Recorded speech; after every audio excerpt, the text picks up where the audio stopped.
This video starts with a spoon.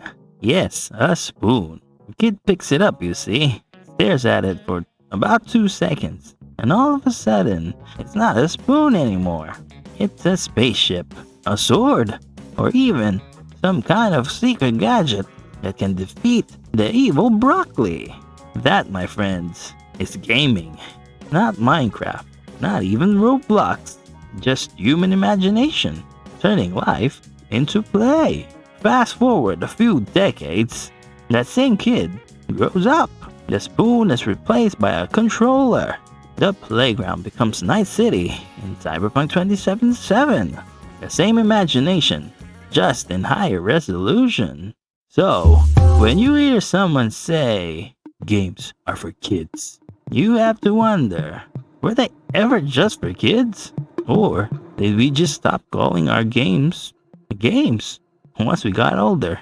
Let's talk about that, because maybe the real truth is games don't grow up. We do. Subscribe for more. Here's the thing. When people say gaming is for kids, they're usually thinking about bright colors, jumping blocks, and creepers. Minecraft, Roblox, the playgrounds of the digital age. But that's like saying movies are for children, because Pixar exists. Gaming, at its core, is just interaction plus imagination. From Solitaire to The Witcher 3, it's all play, just with different rules and textures. Think about it. Chess was invented around the 6th century, right? Poker probably came from a French bluffing game. Both are hundreds of years old, and yet nobody probably told your grandfather he was immature for playing poker at 2 a.m. with his friends, right? But when you're 30 and building a house of cubes in Minecraft, all of a sudden, it's childish. It's strange, isn't it? How the word game changes meaning depending on who's holding the controller. Maybe games don't define the player, players define the game. Every generation has its own playground. Your grandparents had cards and marbles. Your parents had probably had arcades and Atari. You had Minecraft and Call of Duty. And the next generation, well, they're probably gonna be playing something that happens inside their eyes. But here's the thing. The spirit hasn't changed. The moment you add rules, a challenge, and a reward, human hearts lights up. It's literally in our DNA. We've gamified everything actually, from work badges on Slack to Duolingo making you feel guilty for missing Spanish lessons. Even your smartwatch rewards you for walking in circles. Gaming didn't invade our lives, it revealed what was already there. That need to play, to compete, to create. It's not a hobby, it's human instinct. So, if your grandma could play bingo for 4 hours, and your little cousin can play Roblox for the same amount of time, what's the difference? Only the screen changed. The play did not. Let's talk about contrast here. Minecraft is a game where you can punch trees, tame cats, and build floating castles made by entirely of dirt. Cyberpunk 2077, on the other hand, is a game where you can romance a robot, question the very nature of humanity, and crash your futuristic bicycle into a vending machine. Because the physics engine just gave up. 2 games, totally different moods, and yet both do the same thing. They let you imagine. That's what ties kids building in Roblox and adults exploring Night City together. Different skins, same core. You could even argue that Minecraft is teaching creativity better than half of our school systems. And what about Cyberpunk? That's adult escapism wrapped in neon and regret, a sandbox for grown-up imagination. So when someone says gaming is for kids, they might be right, but only Because deep down, everyone's still a kid, just with better graphics card. Here's where it gets interesting. The games we play reflect the stage we're in. When you were young, you craved building and exploration probably. So Minecraft hits that curiosity. When you get older, you look for story, a challenge, and consequence. That's where The Witcher 3, Cyberpunk, or Red Dead Redemption 2 pulls you in. It's the same reason kids play tag and adults play poker. The complexity is different, but the same dopamine hit. You could say gaming ages with us, not because the medium changes, but because we do. Even content creators have their arc. PewDiePie started screaming at the barrels and ended up discussing philosophy and fatherhood. Markiplier went from horror games to filmmaking. Gaming didn't leave them, it evolved with them. Gaming isn't just entertainment anymore. It's culture, really.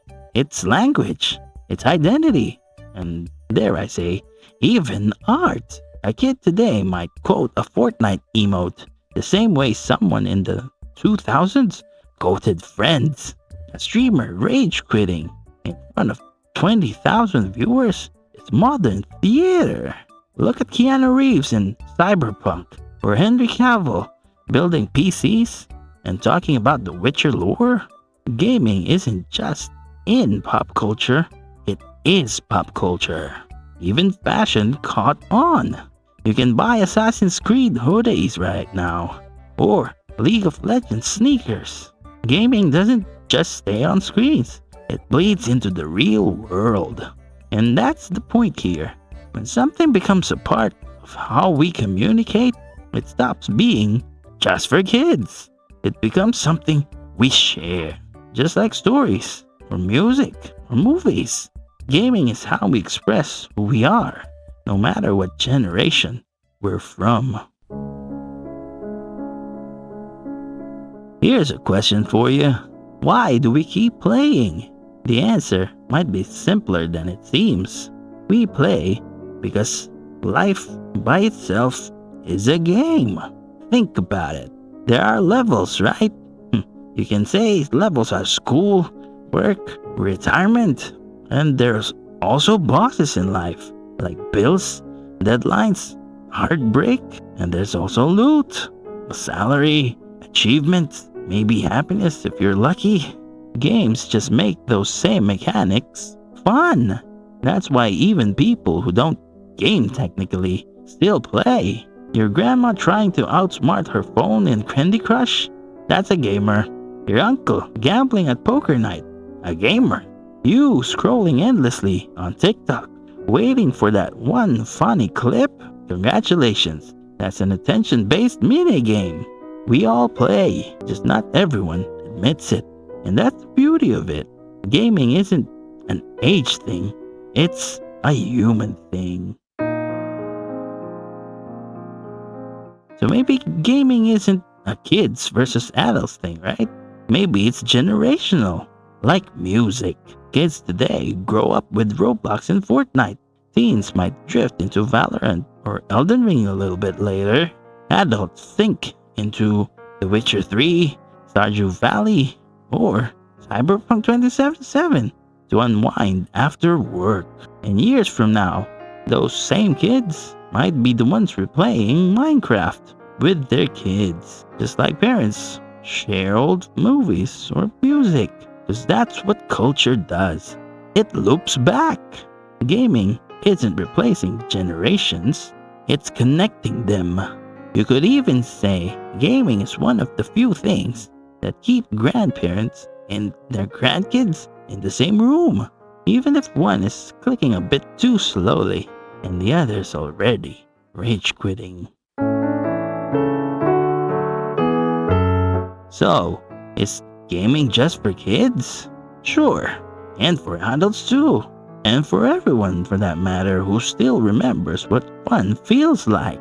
Because deep down, Gaming isn't about age. It's about curiosity, the willingness to explore, to fail, or to try again. It's what makes a kid imagine with a spoon and an adult lose sleep over a side quest in Cyberpunk. Play doesn't vanish when we grow up. It just changes shape. And the moment we stop playing, that's when we really grow old. So maybe instead of asking if gaming is for kids, we should probably be asking, when did we forget how to play? So now that you know that gaming is for basically everyone, maybe the next time someone calls gaming childish, you can just smile. Because the thing of it is, play doesn't age. It just evolves. From toys to controllers to memories. And hey, if you want to know when creating a video, should you make it for your fans or for your target audience? Watch this next.